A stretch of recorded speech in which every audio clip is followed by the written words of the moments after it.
그림을 보고 분수만큼의 값을 곱셈으로 구하시오. 4의 2분의 1, 4의 이 분수만큼의 값을 우리는 곱셈으로 구해보려고 합니다. 먼저 4의 2분의 1을 생각해 볼게요.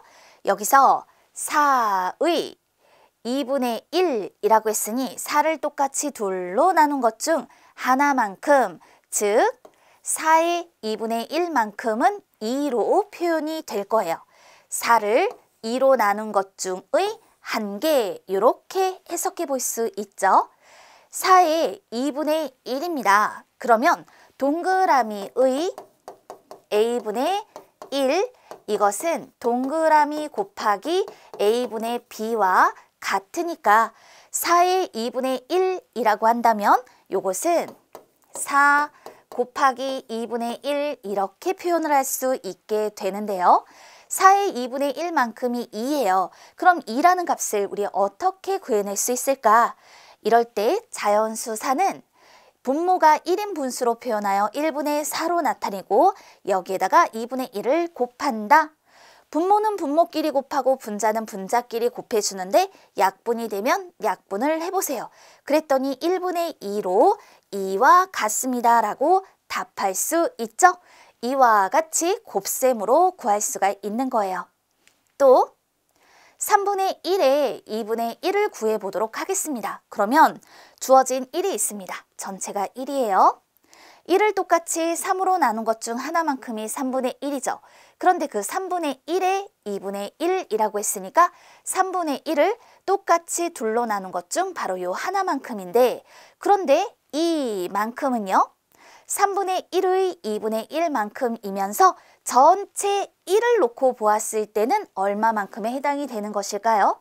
그렇다면 이때 이 1을요 모두 똑같게 나눠주는 거예요. 그러니까 전체를 똑같이 6으로 나눈 것 중에 하나만큼에 해당이 되어서 3분의 1에 2분의 1만큼이 전체의 6분의 1, 이때 전체는 1입니다. 그 전체의 6분의 1에 해당되는구나 라는 것을 알 수 있습니다. 그렇다면 3분의 1의 2분의 1만큼이라고 하는 건 3분의 1을 똑같이 둘로 나눈 것 중, 그러니 3분의 1을 2로 나눈 것 중에 한 개라는 것을 의미하고, 이것은 전체의 6분의 1인데 그럼 6분의 1이 어떻게 구해진 것일까? 자, 전체의 3 곱하기 2분의 1, 그래야 이것이 6분의 1로 표현이 되는 것이죠. 그래서 3분의 1에 2분의 1은 3분의 1 곱하기 2분의 1, 이와 같이 분수만큼의 값을 곱셈을 이용해서 구해볼 수 있어요.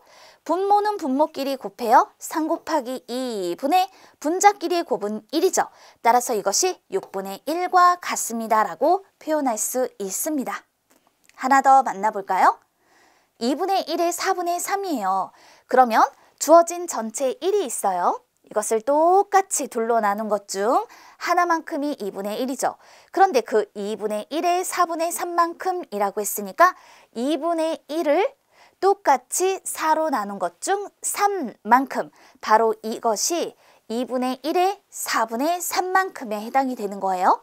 2분의 1에 4분의 3만큼은 2분의 1을 4로 나눈 것 중의 3개라는 뜻이 되겠습니다. 그런데 그러면 요만큼은 전체 1을 놓고 보았을 때는 이 전체에 얼마만큼에 해당이 될까? 전체를 똑같이 8로 나눈 것 중에 하나니까 이게 8분의 1이죠. 따라서 2분의 1에 4분의 3만큼이라고 하는 건 전체의 8분의 3이다 라고 말할 수 있는 거예요. 그래서 전체의 2분의 1에 4분의 3만큼은 전체의 2 곱하기 4분의 1 곱하기 3에 해당이 된다. 즉 전체의 8분의 3에 해당이 되는 것이더라. 이렇게 놓고 보니까 2분의 1의 4분의 3은 2분의 1 곱하기 4분의 3으로 표현을 하여서 분모는 분모끼리, 분자는 분자끼리 곱해주면 되는 것이로구나. 그러므로 8분의 3 이렇게 표현을 해볼 수가 있겠습니다. 우리는 이것을 기억해 둘게요. 분수와 분수를 곱할 때는요. 분모는 분모끼리, 분자는 분자끼리 계산한다라는 것을 기억해 둡니다.